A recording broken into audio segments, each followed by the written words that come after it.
And I appreciate you joining us today, folks.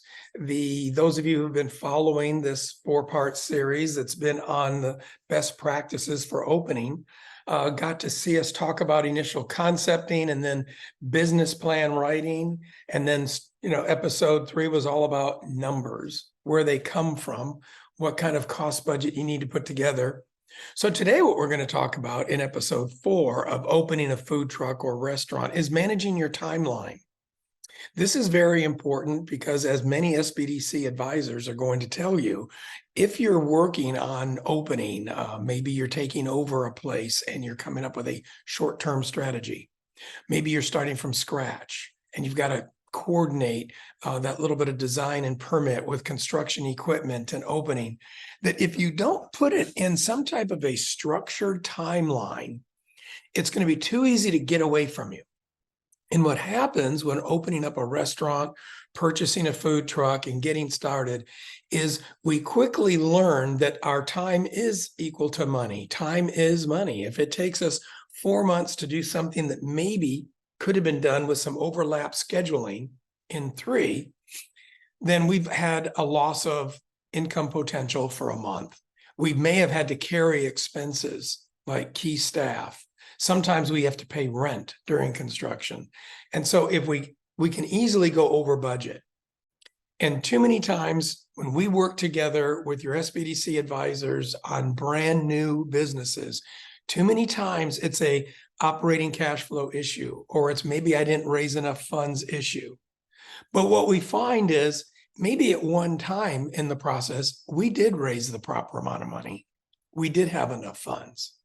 But we just didn't know enough because of our maybe inexperience in opening restaurants. We didn't know enough about timeline. So things got too spread out. Things took too long. And because they took too long, we had to dip into operating reserves to pay rent or to pay payroll. And what happened is we opened up and we ran out of money. So sometimes the reasons we have a initial financial misstep isn't because we should have raised more money, but maybe it was we needed to pay attention to the opening timeline. That's the reason why we're talking about it today.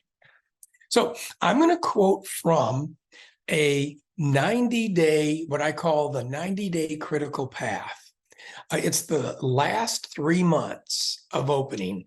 The good folks at restaurantowner.com, you've heard me talk about them before. It's because your SBDC advisors that you're working with are very familiar with the website. You might want to be familiar yourselves, but this is a template that's under their pre-opening section. So it's pretty easy to download, and then you can customize to make it work for you. But I just thought I would use it as an example and use a couple of recent openings as an example and walk you through it today. So a 90-day critical path means you come up with your estimated opening, and you want to make sure that those 12 weeks before opening are pretty well planned. So you're going to have a form that's going to have on the far left side main topics of things that you have to manage.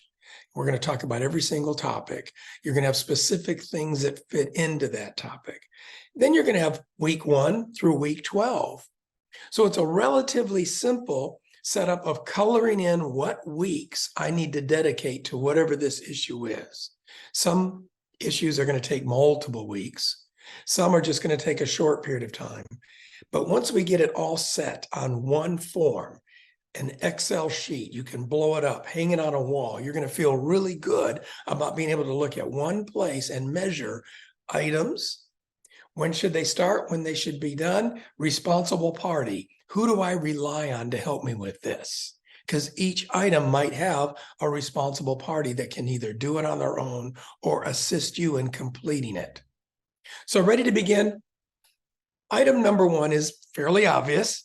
Item number 1, regardless whether it's a large restaurant, a small restaurant, whether you're taking over an existing restaurant or starting from scratch, you know there's going to be some design and construction still going on in those 90 days before opening. Some of you that are going to have a more substantial development, it will take longer than 3 months. Talking to a couple, for example, recently, that are working in a really cute building situation. It's kind of a historic space on the square in Jasper, Texas. They're excited. They got their place, they got their funding, but because of the uniquenesses in that area, it's going to take them longer. It's going to take them 5 or 6 months to get the construction done, permitting done, design, permitting, approval, construction equipment. So we're only concerned really with the last 90 days. So you may start your project 5, 6, 7 months out. That's true. But you're going to have those last 90 days where things start overlapping. So in this first section, design and construction, we would probably be coloring in every week from week 1 to week 12, because you'll be finishing, or if you have a smaller job, and that happens a lot. A lot of times people do get the entire redesign and construction done in 3 months. That's because it's a much smaller thing. You took over an existing, say, ice cream bakery, and you're flipping it into your coffee shop. So depending upon, the jurisdiction you're in and how long permits take, you might be able to just rebuild the counter, change all the cosmetics, order the sign, bingo, 90 days, you might have all of the design and construction done. In any case, pretty much week 1 through week 12, you're going to be coloring in that is going on. Construction really should be ending that week, hopefully 2 weeks before opening. So week 10 might be a really good cutoff. I always, just for simplicity's sake, just use different colors. I would pick one color and color in the week that things are being active. So, let's say we're coloring in blue. That means things are going to be active. But when should items be done? Maybe that is black. So week 10 or week 11, if we're going to be opening after week 12, then we would color week 11 in black. We really want construction done. So they're maybe just doing minor touch-up punch list around us while we're in there with our staff everyday training. So that's section number 1, design and construction, and about how long it'll take in your last 90 days. The second one is going to be your furniture, fixture, and accessories. That's Roman numeral number 2. Well, what makes up that category? For anyone who's opening, whether it's large or small, you're still going to have decorative items that need to be secured. Sometimes you're ordering them, they need to be shipped and they need to be installed. Some of you might have some interior, exterior plants. A major interior fixture is going to be lighting and plumbing accessories, types of fixtures that you might be getting because you wanted some, special fixtures for your plumbing in the restrooms or bar. Or you wanted lighting that's going to be maybe above the counter and throughout the restaurant. How about all of your audio visual? See, that's where that will go. Audio visual is going to cover things like a TV, background music, any other, type of programming. You might be getting flat screens, but you're wanting to program a little zip drive. And that zip drive is going to show, unique things about your concept. Going back to that bakery coffee concept, I've seen people do that where they actually make really good close-ups of the cakes being iced or the breads going in and out of the oven. And so they want that to be made in advance, proofed, really good colorization. And they're just going to slide that into a flat screen TV, maybe frame the TV, and it's hanging somewhere in the restaurant so that you're providing some visual entertainment, but it's also marketing what it is you're doing. And people get a close-up of the ooey gooey icing or the steam, coming from whatever hot item is in the oven. So those are common examples of furniture, accessories, lighting, plumbing, interior plants, specialty decor, audio visual, and then of course the furniture.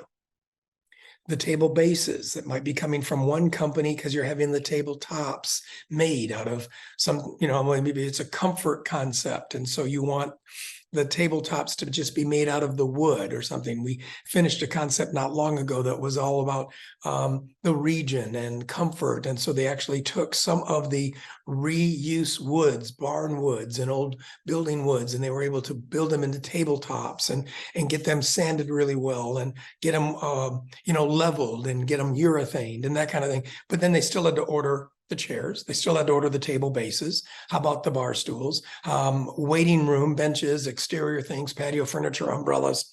All of that goes in this category. So what you'll do is you'll be talking with your contractor or your designer to find out what kind of lead time is needed. And a lot of times, don't be surprised if it's substantial. You might need to be coloring week 1, week 2, which is 12 weeks before opening, as the color that you're using for pending, which means you're researching, you're pricing, you're shopping. You might give yourself a couple of weeks to do that, but then you might need to use a different color for week 3 or week 4 when you have to decide. Decide means place an order, sign a purchase order, go online, commit to an order, cut a check, make the deposit, whatever action is needed to confirm the order. So this way you get a receipt of the order for your furniture, your table bases, your large, items that are decorative. Maybe there's a custom fountain that you're going to be doing outside. So you want to get confirmation that it's ordered in time, deposits paid. Then you're going to go all the way towards the end when you are anticipating it to be done, which means delivered and installed. So you might find that week 1 and 2 were shopping. Week 3, we committed, we made our order because they said it was going to take 6 to 8 weeks. Wow. So that's going to show up right when we need it. Week 9, week 10. So we've got time to build the bases, install the tabletops, do the cleaning, unbox the bar stools, and get the dining room set up right as construction is finishing and they're doing their final clean and you're starting your training. So you're probably already getting a sense for how things overlap. And now you're already getting a sense for why you probably need to have this written down. Because if one of those items was forgotten and ordered too late, you might be thinking, ouch, I'm going to have to run somewhere and get some temporary folding chairs because I ordered what I really wanted from a restaurant furniture catalog and I did it too late. And we want to avoid that. So timeline management is going to help you use your time, use your money when you need to use it, and then help you track it. So now I know every couple of weeks I should track that purchase. Are we on track? Because I've got you showing up saying week 9, just trying to follow the delivery.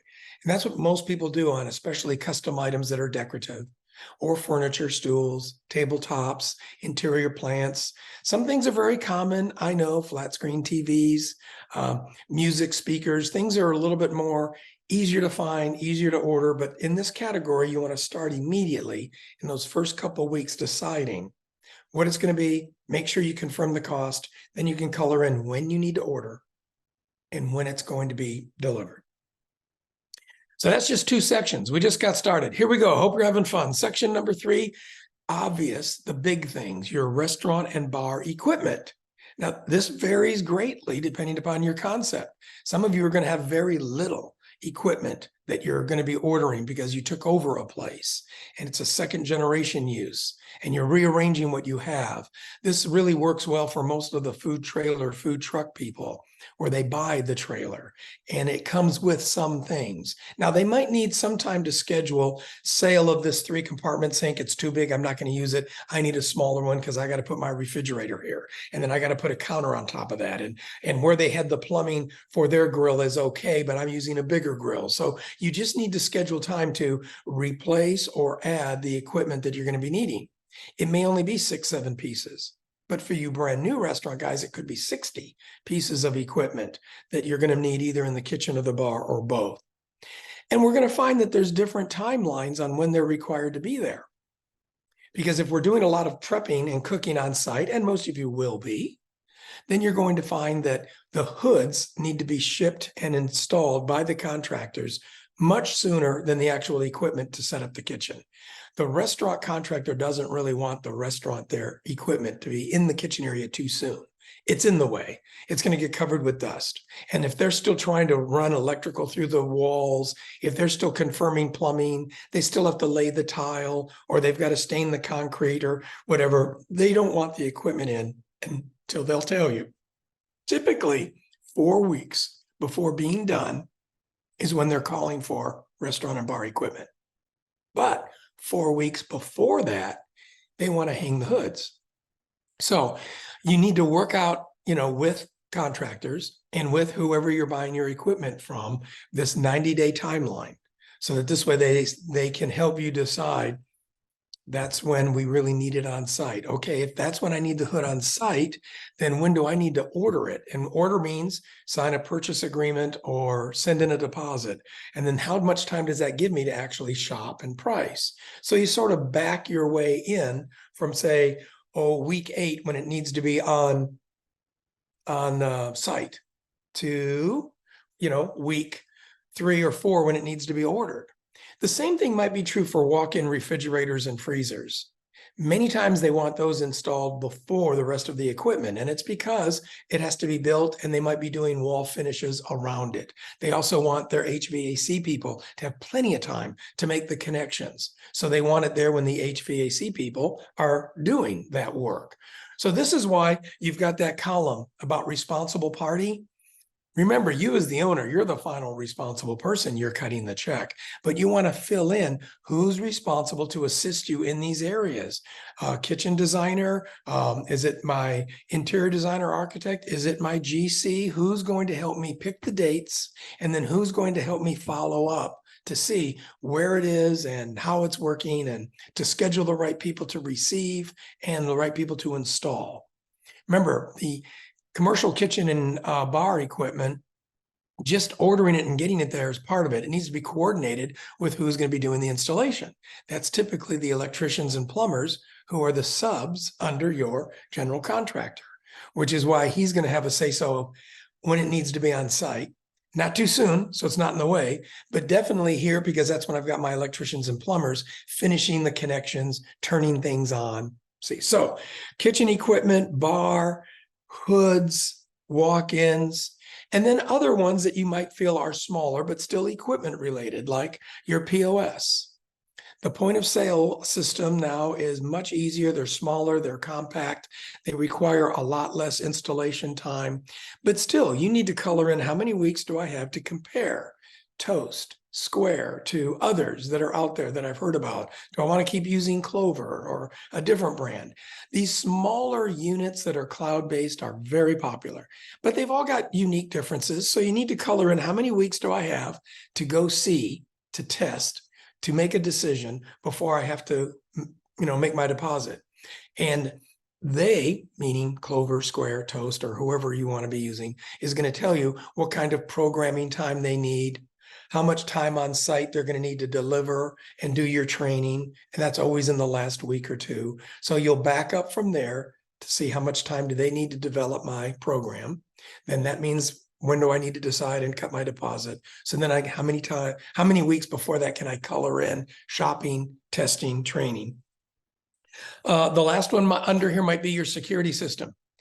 Sometimes the same people that are going to run wires for POS are capable of doing your cameras, your security system. So they sometimes are the same people that do audio visual. This is getting a little bit easier now than it was before when we had separate people for every separate item. But you want to schedule. If I'm going to do an alarm, back door, front door, interior cameras, then when does the contractor say it's okay to run the wires to get installed? Which weeks? So I got to color in, that's when it's being done. Then how many weeks before that am I going to need to place my order with this guy so I'm on his schedule? And he probably requires a deposit. And then how many weeks before that does it give me to shop, check references, that kind of thing. So it's a really simple 3-color process. 1 color for the weeks that's giving you shopping, testing, pricing. The other one, decision week. I've got to pick which POS, or I got to sign my order so I get on their schedule. Then they have their programming time. And then what is the on-site? I'm done with them. They're here. It's working. We're doing our training. So those are the first 3. And those are the more obvious ones because they are either obvious equipment, systems, furniture, design, construction. Now we're going to get into some of the others, though, that if we don't guess right, we either spend too much money or we run around at the last minute and we don't get what we want. So we can either pay too much or we don't get everything that we need. That's the category number 4 called small wares. And small wares includes the movable supplies for the kitchen. The countertop supplies. How many cutting boards do I need? Types of knives, blenders, mixers, floor mats, those big rubber trash cans, the trash can liners, How about all the different storage containers, Rubbermaid, Lexans? It's a very long list of just initial movable supplies. We call these smallwares because they're the smaller equipment. They don't come from the big equipment dealer. They don't necessarily need plumbing or equipment. They're countertop, they're movable, but you're going to need a bunch of them. You also need a different type of supply for the bar. You've got your mixing cups and you've got your bar storage containers, smaller cutting boards for the garnishments, that kind of thing. Liquid containers for garnishments, juices, Bloody Mary mixes, margaritas, those kinds of things. The floor mats and trash cans again. So kitchen supplies, bar supplies. And then the third one is your service supplies, the dining room, or if it's a counter service. What kind of supplies do I need for the counter? Trays, dishes, silverwares, different types of glasses. There's going to be some miscellaneous items that you're going to need to keep either on the hostess station or in the waiting room or bus stands. Now, the best people to help you with this are going to be the people that you are ordering maybe your major supplies from. The Cisco's, the US Foods, the Benny Keith's, or sometimes there are smaller supply companies, and guess who's going to know about those? Your equipment company. So if you're ordering your equipment from XYZ Kitchen Equipment, sometimes they either handle themselves these smaller items or they'll refer you. My suggestion is to give yourself a few weeks so that you can compare. Bring those people in, have them understand your concept, the size, because the more they can see and the more they understand the menu, the more they're going to be able to help you with the size of items you need. You don't really need that big of a cutting board, but you need this. You need these style of knives. You need half a dozen of this kind of liquid container, but you don't have too many sauces and marinades, so you don't need more of that. You see what I mean? You're going to need some input so that you order all that you need, but you don't order too much. You don't need to go crazy and have 18 of one size storage container. So you might need some advisement on this. And I always suggest getting an estimate from a couple of companies. So Edward Don is maybe a company that you've heard of. They've been around for years and years and years. They specialize in restaurant supplies, not big equipment, but restaurant supplies. And you can order online or you can have sales reps sit with you, either way. So when do you need these smallwares on site? That's our first question. Well, if we're going to be opening at the end of our 12-week period, say week 13 is when we really want to open. That means we need to be on site week 11, week 12, where we're training our staff. We need these supplies for that. So it'd be good if they showed up on week 10. There's going to be a bunch of boxes. We need to go through them and break them down and have a couple of staff members help us with organizing the storeroom and washing things before we start doing kitchen prep and making things in the bar. So we need some time. We need a whole week to go through this. Well, if week 10 makes sense to you, well, then we have to back up from there. If it's going to be delivered on week 10, do they need this order 4 weeks, 5 weeks, 6 weeks, 7 weeks? Find out from them, what kind of advance notice do I need for these items? Give yourself 2 weeks before then for the shopping, cost estimating. Then boom, you color in, here's where I decide, here's where I get it. And that is going to be a tremendous relief because there's a lot of moving parts in the smallwares and the small items to get you going. I have seen situations where people at the last minute realize that, oh my God, we're setting up the dining room. We didn't order enough silverware. Oops, we didn't even get salt and pepper shakers.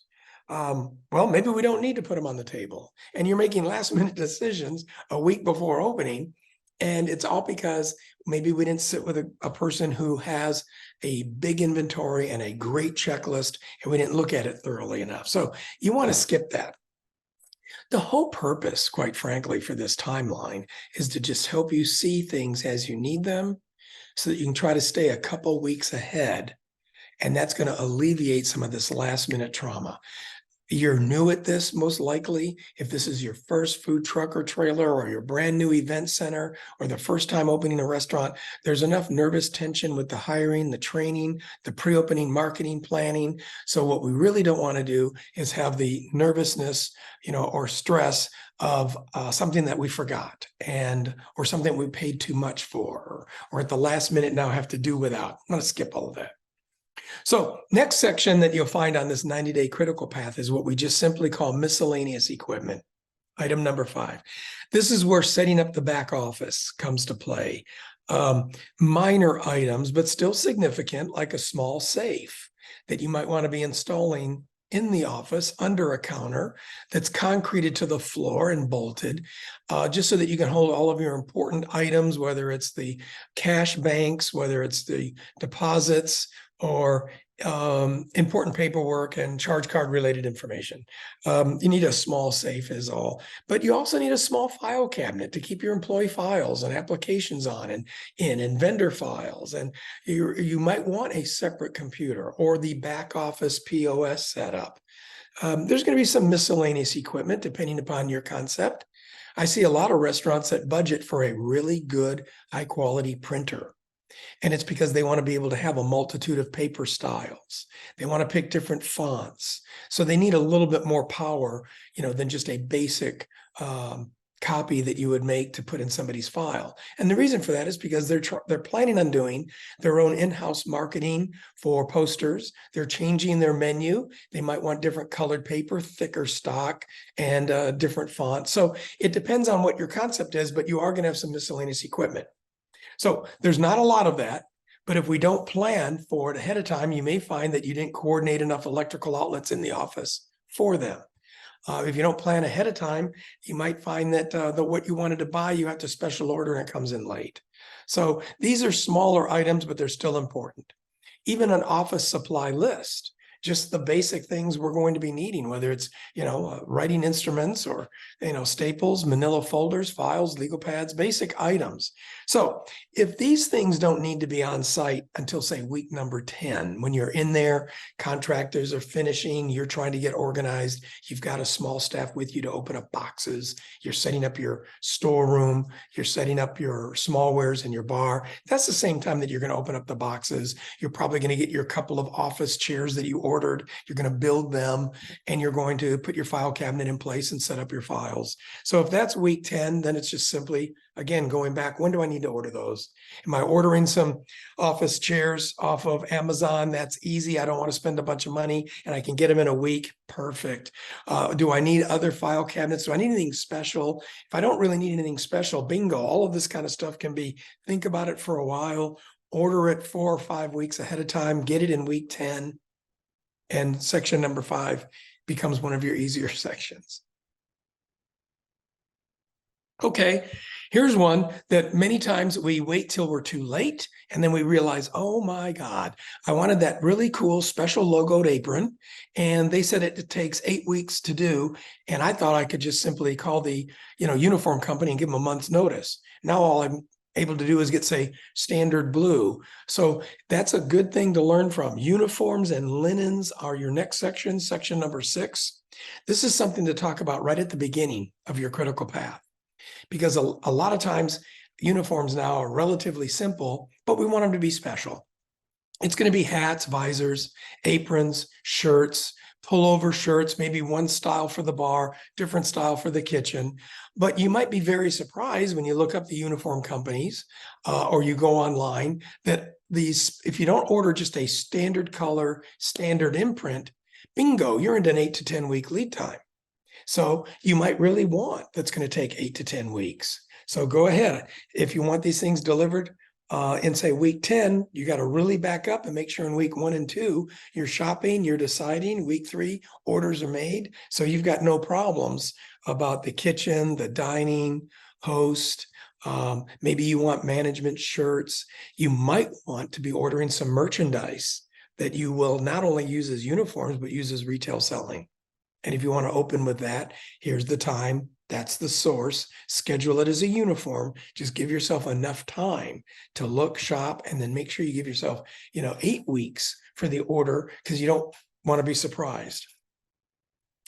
And that kind of leads into the same comment that I would make for marketing and promotion.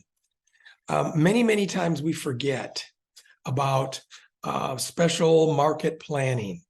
And we think that, well, I didn't really want to do any advertising till after opening, so I don't really need to think about marketing and promotion months ahead. And that's wrong. Just because we may want to open and then have some social media maybe a grand opening or other advertising after opening, which by the way is very smart for a startup. That doesn't mean that we don't think about it till then. Because when you open, you just want to be busy being open. And marketing and promotion takes time and takes planning. So this is something that you're going to be doing 3 months in advance, especially if you're thinking about customizing your logo, getting your graphic design done quickly so that you can send it to the uniform people.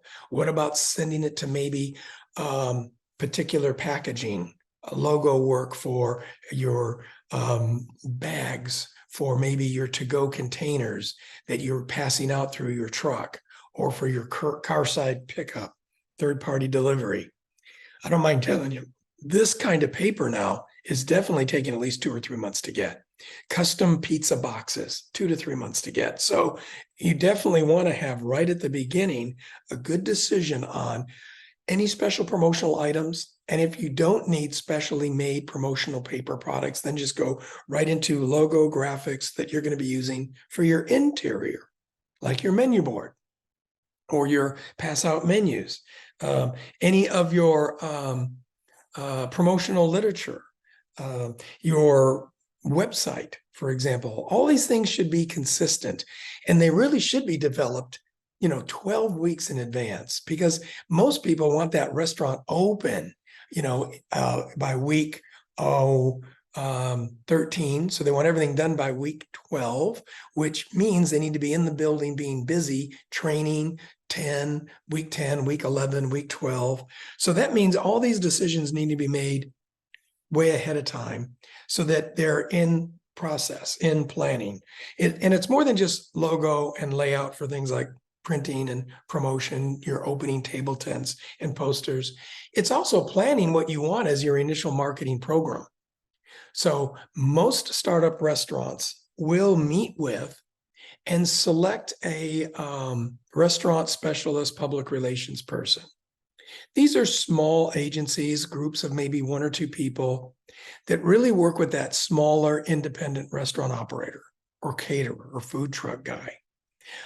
They handle things like special promotions, community involvement. They may have suggestions for you to think about for after you're opening.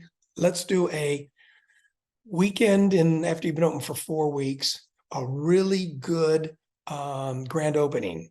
But if you're going to want to tie that grand opening to some type of a community benefit or charity, well, then they need to be involved and they require planning. And so, boom, you've got to be talking about that at least 3 months in advance.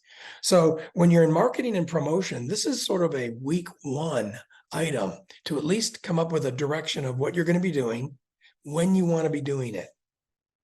A good PR person is very helpful in helping you set up the right website, and you want that website up like 8 weeks before opening. A good social media campaign, food photos while you're doing your training. So after opening, boom, you've got good education. Look who's open, and they've got Instagram working. They've got social media going out, email blasts going out. Well, they need content and food photos for that. So we can't wait until after opening to develop. We need to be developing that during those couple of months before opening, which means PR person is hired or a website developer is hired. So all of these weeks have to be done in week 1 through week 4, so that you know the 8 weeks that they're getting their work done, so that you've got approvals, so that again, a couple weeks after opening, it's ready to go. You see how all that works? Because I have worked with many people that they thought marketing and promotion, I'm not going to pay any attention to it. I just want to get open right. And then I'm going to do my, marketing thinking. And although we understand that, what we don't understand is if we wait until after opening to begin thinking about it, or interviewing people, or getting social media started, or building our site, then that means nothing's going to be happening till a couple months after that. And that maybe wasn't what you were thinking when you said right after opening. So schedule in week 1 and week 2, a lot of PR programming, grand opening decision-making, final logo, what kind of promotional kit. Promotional kit is verbiage that's used to introduce you to your social media influencers. What's going to go out to them? Are they going to do a maybe pre-construction walkthrough? That's getting to be very common. A lot of people are advising that. It's kind of fun. Some PR companies call it a hard hat tour. We're only inviting the key influencers, the bloggers, the couple of food writers to come in 4 or 5 weeks before opening. Excuse me. To take a tour, meet the owners, meet the kitchen managers, see what's going to be, and maybe they get a little packet, a little promo kit. Some of it is promotional literature. Maybe it's a sample menu, biography information on the owners, chef, or key person in the kitchen. So this way, if they want to start talking about it, they've got the information that you want being told. And in order to get that planned and have a little tour, we better be talking about it in week 1 or 2 in order to get it on everybody's calendar and make it work for, say, week 8, 9, or 10. There may be some pre-opening advertising. A lot of concepts aren't doing that anymore. They're really waiting for right after opening. This is what we call a soft opening.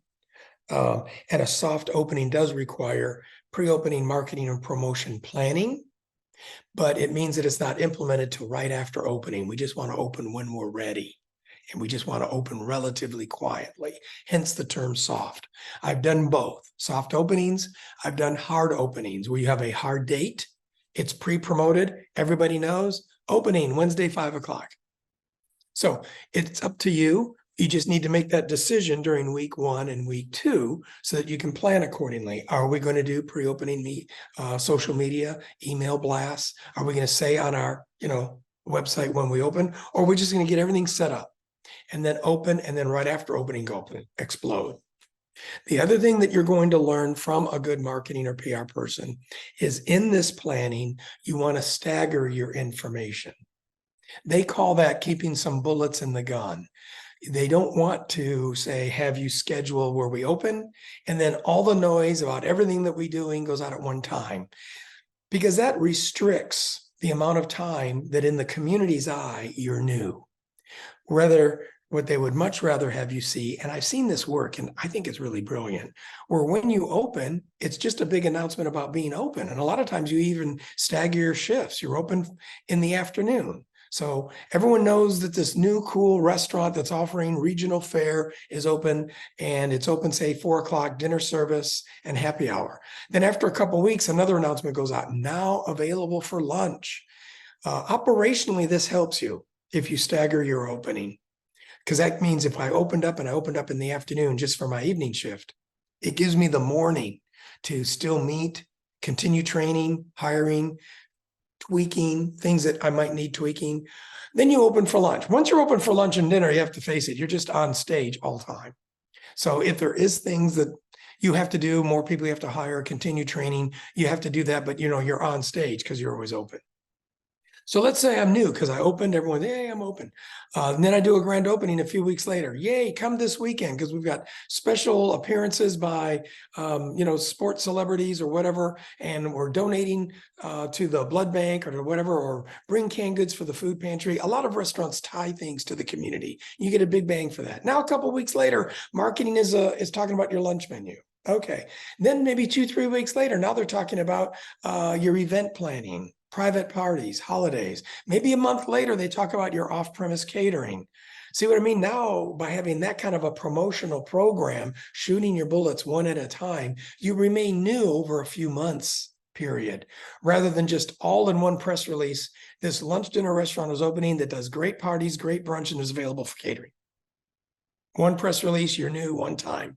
So good PR people know that, and they'll help you schedule it. And it has to be developed before opening so that it's all done, you approve it, and then they know how to do the releasing every few weeks after opening. Does that make sense? Okay, next category. Category 7 is pre-opening staff related. This could almost be its own episode.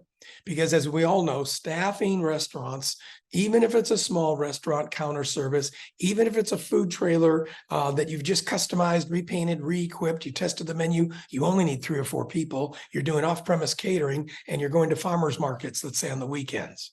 Okay, well, you still need to plan out here, how many weeks while I'm getting that truck put together, do I need to have my key people, my managers, or my kitchen manager. How many weeks before I start opening should I have them on my payroll? So they're working with me every day, making decisions on menuing, helping me with the ordering, interviewing, hiring the other people that we might be needing. So typically your key people, you would want to color in having a good 2 months before you open, just your 1 or 2 key people. Okay, so that would be what we call the management recruitment, interviewing, selecting. You might be doing that week 1, 2, 3, 4, 5, but certainly by week 6, you want your key decisions made so that you've got that 1 or 2 key people working with you. And the reason for that is because they're the ones that are going to be helping you develop your starting schedule, your promotion for interviews for staff, and the actual sitting in and interviewing of staff. And that might need to start 4 to 6 weeks before opening. Because remember, whoever it is you interview and you hire, you want available 2 weeks before opening so they can help you unbox, set up, they can learn, they can test the equipment, they can train so that they're confident when you open. A lot of them are going to be working elsewhere. They need time to give notice. They may have to be working out their notice while they're training with you. So all of this needs to be kind of scheduled. When my key people are there, okay, I've got at least 6 weeks before opening with my key people. I start my interviewing at least 4 or 5 weeks before. I want to start my training 1 to 2 weeks before. Do I need a temporary facility? Sometimes we need to rent a small mobile unit because the shopping center doesn't have a space for us to sit. The contractors don't have us sitting in the place while they're building it. Well, we need to give a couple weeks notice to get one of those. So we have a place to sit, get a banner accepting applications that directs them to online applications or of course on-site interviews. There might be some furniture supplies. There's certainly going to be training information, your pre-opening handbooks, your station training, things you want them to know before you open. Those have to be developed. So again, you can cut out a lot of time and worry by starting with really good detailed standard templates. The source that I go to the best, that I recognize their work most easily, is that restaurantowner.com site. But you and your key people still need a couple of weeks to work with handbook, rules, policy, procedure, service training, counter server, prep cook, line cook, to tweak it to make sure that it works for you. So you need time to schedule. When I have him in week 6, I need a couple of weeks because I've already downloaded those to get the materials ready. I'm working on the materials while we're interviewing people. Then we're going to color in when we actually have staff on site for training. And you're probably going to have to schedule that over a 2 or 3 week period, because in order to get them the 15, 20 hours or more practice time, they may have to work some days, some nights. They may be doing this around finishing another job. And so that's why training seems to get spread out. But it's very important to schedule because it's really important not to cut out. And those of you that are listening to this, I know, might be thinking like, wow, I've got to open, and so I might have to hurry this training part, but that's okay because I've got my couple of key people, and we're going to be doing most of the doing when we first open. We'll be here day and night.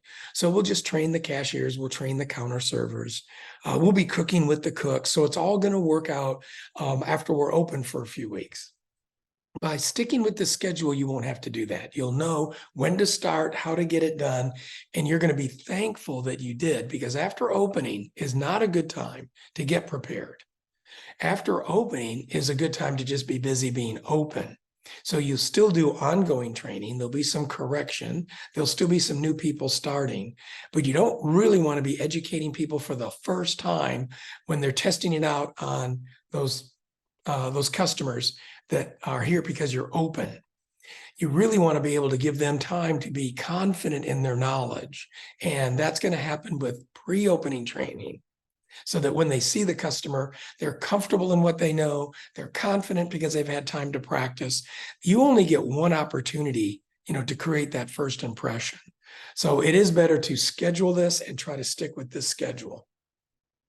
So that's the one that's going to be most fluid.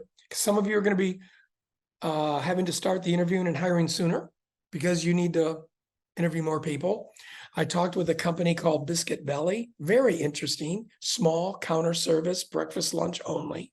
They talked about how they had to meet well over 100 people to open their Lexington, Kentucky store, I think it was. And that was a recent opening. Well over 120 or something people to start with the 20 or 30 that they needed. It took them over a month to meet that many people. And then they had that week or so before opening of good, intense training. They lost very few people afterwards because people were the right people. They were confident in what they knew. They were comfortable because they had time to practice. See, and that's what we want you to have time for as well. Okay, one last section. It's the catch-all. We call it pre-opening other. It's the items that don't necessarily need their own category, but they still need to be done. Like some of you are going to have permits to apply for, a sales tax permit, a liquor license permit, or maybe just beer and wine. You are all going to be needing some type of insurance. Don't wait to the last minute. I would schedule in week 2 or 3 to have different insurance companies that understand retail and restaurants visit the site so they understand size and what you're doing, what type of sales expectation you have. So you can get multiple quotes on general liability, product liability for some of you, liquor liability. Then that gives you a couple of weeks more to compare, but certainly a month before opening, you want to have that binder so that you and your key people on site, you and your product being delivered on site are covered. So that's insurance. A small item that sometimes gets forgotten is initial pest control. You want to schedule that a week or 2 before opening. I've had people tell me, well, it's a brand new building. Everything is brand new. I'm going to have my exterminator start after I've been open for a month or so. Well, not really, because there's enough of the soil getting mixed up and there's enough dust and trash accumulated during construction that after you clean that out, before you're bringing in your food and everything for the first time, is, really good to have a startup extermination. And most of your commercial exterminators would suggest that. So in week 6 or so, go ahead and have a couple companies come out, get some quotes, call their references, make sure they specialize in food and bar institutions, not just I'm a good exterminator because I do all the other landlords' tenants in the shopping center.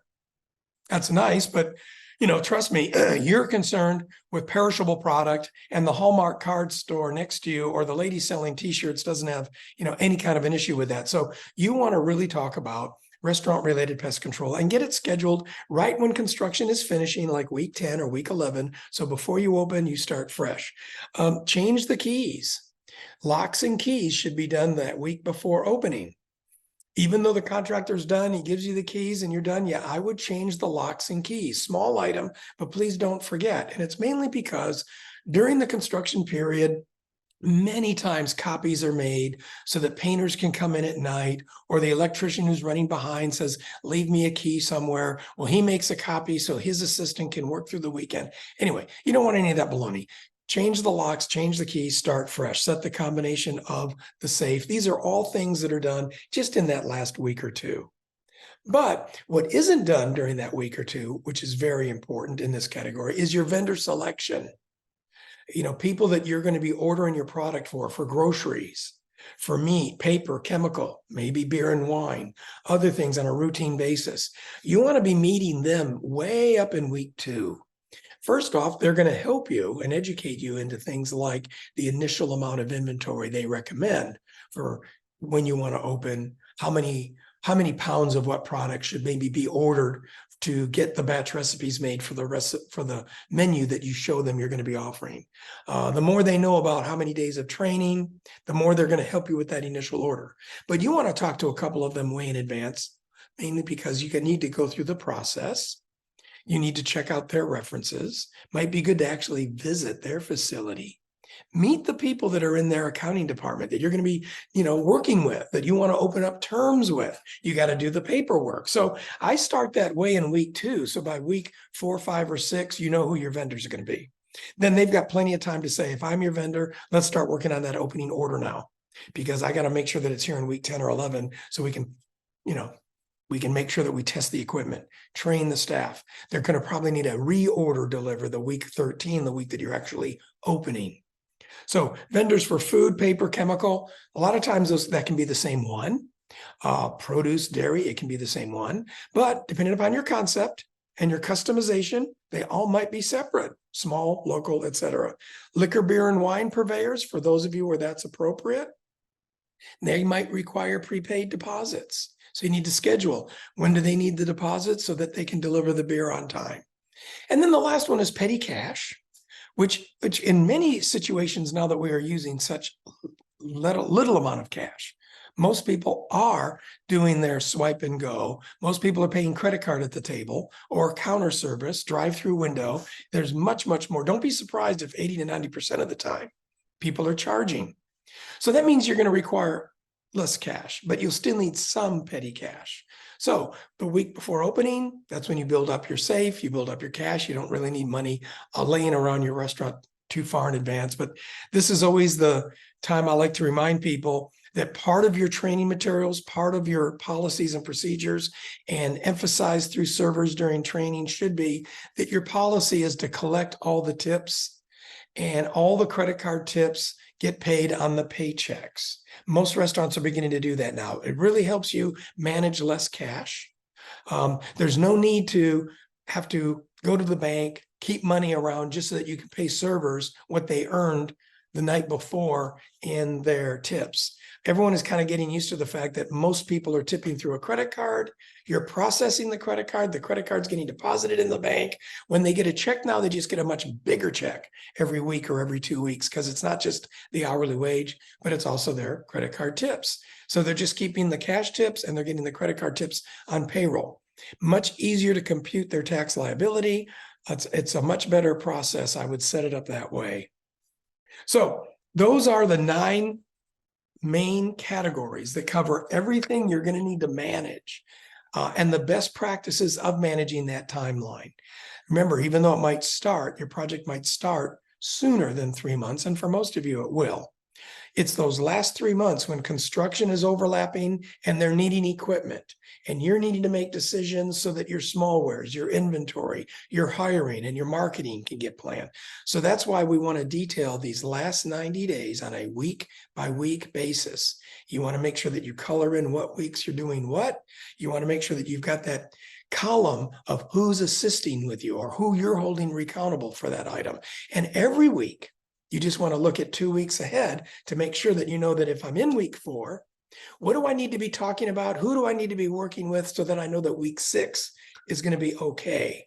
And whatever it is I need to order by week 6, I'm working on, or whatever needs to be delivered by week 6, I'm checking on now. You need to not just write up the timeline, but you need to manage it by checking every week and looking at least a couple weeks ahead.